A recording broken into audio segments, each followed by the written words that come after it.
I'm saying is that look at your kid. There are things that they're doing that don't make sense. They don't make sense based on their own personality that they were born with. They were sweet, they were nice, they were giving, they were caring. Now they're making you miserable, they're breaking your rules, they're rebellious, they're dysfunctional, they're going against everything that they were brought up to believe. So maybe if they're acting crazy, cuckoo, maybe they're really cuckoo. That's all I'm saying. Because people spend 5 years, 10 years, 15 years convinced, no, he's normal, he's sane, and he's evil. And he's bad. He's lazy. He's stupid. I'm telling you it's not true. Something cuckoo over here. Something really is just cuckoo. And we would never tell a really cuckoo person, you're crazy. We only say that if we think a person's healthy. Family came to me. It's a true story.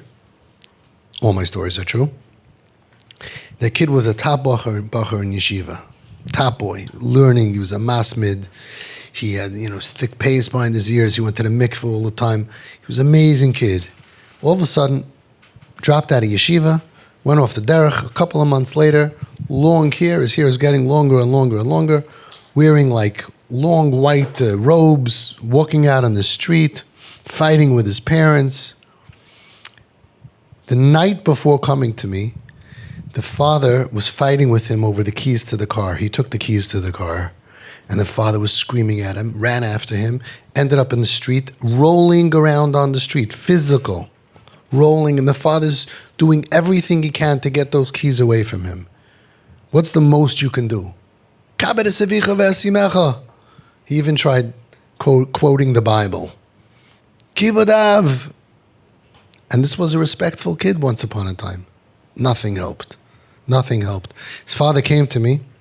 He told me, this was the next day, he told me, I have a heart condition, and I'm telling you, it's either him or me. One of us are going to die. It was terrible. It was terrible. Mamish terrible. So he came to Shabbos morning. It was February, big snowstorm, freezing outside, and they're going to Babi and Zaidi for the meal. So all the other kids come, 6 other kids come, they put on their boots, and they put on their coats, and all the kids, right? All the ages. And they're ready to go. Where's Chaim? Chaim, we're leaving. Chaim comes down the stairs.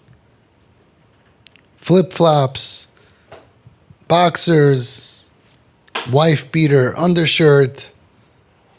So the father looks at him, and he says the most brilliant words that a man could say. Bist meshega? What are you, crazy? So I said, hold on. What gave it away? How did you figure this out? Did you go to social, what's it called? To become a social worker? Are you a therapist? Are you a psychologist? Bist meshega? So I said, let me guess what happened. He said, oh my gosh. Thank you for telling me that, because I made a mistake. I thought today is Sunday and it's July and we're going to the beach. I didn't realize it's Shabbos in February and we're going to Babi and Zaidi. He went upstairs and he changed into his suit and put on his boots and he went. And he's like, no. I said, he said, F you, drop dead. How'd you know? How'd you know? I'm saying is when someone shows you that they're not beseder, then maybe we stop treating them like they're normal. Maybe we stop expecting them to be normal every day.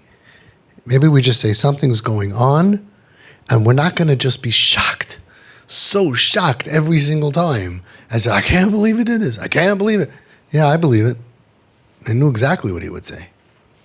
You thought you were going to say, Bis Meshigan? He was going to say, actually, yes, I have a prescription from my doctor. It's here. Oh, I have no pockets. Let me get it for you. It says here, Meshuga. It has a lot of names. It says ADD, ODD, ADHD, MP3, JFK, BPD, bipolar. I have everything. Look, really crazy. Because if he had fever, we wouldn't say anything. We would say, Nebuch, Mommy, come here. The fever must be getting to his head. He's not behaving properly. True story. Hatzalah got a call about a man standing on 13th Avenue, about 70, 75 years old, very successful, prominent Askin businessman in the community. He was standing on the corner with his briefcase, with his Hamburg, his hat, with his jacket, with his shirt, with his tie, with his cufflinks, with his shoes, with his socks, no pants.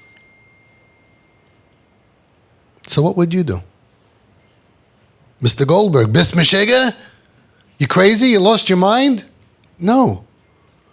What would you do? Would you yell at him? Or maybe you're going to say, well, hey, hang on. I went to one of Avi's trainings. I know how to deal with this.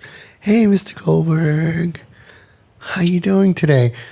Do you feel a little chill? Do you feel a little chill coming somewhere? Hey, Mr. Goldberg, I got an idea. Let's play a game. Okay, let's look around at all the men. What does everyone else have that you don't have?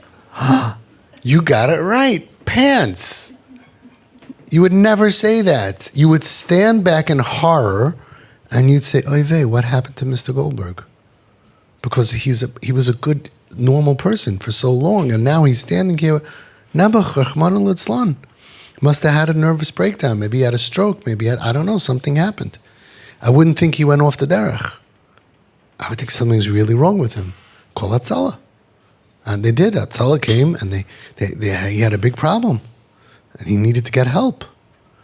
When we see our kids and they're going outside, our girls, off the derech girls, they go outside in the winter not wearing clothing. The goyim are more dressed than them. They're allergic. One of the symptoms of child sexual abuse, they're allergic to clothing.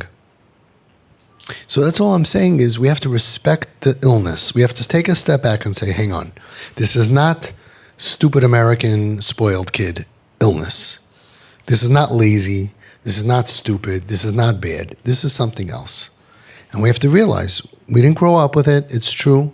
But it's very much alive in our world of kids who just give up on life. They don't want to dress like us. They don't want to look like us. They come into weddings looking like who knows what because they don't want to fit into our society because they're hurt by us. They're lost. And all we have to do is say, I'm not going to say bis meshiga. I'm not going to say, what are you crazy? What are you doing? It's easy. It comes right out, right? What's the matter with you? What are you doing? What are you crazy? But you know what the result of that is. Nobody ever gets better from that. It's misdiagnosis of the problem that's causing their behavior, and that's why that medicine can never, ever work.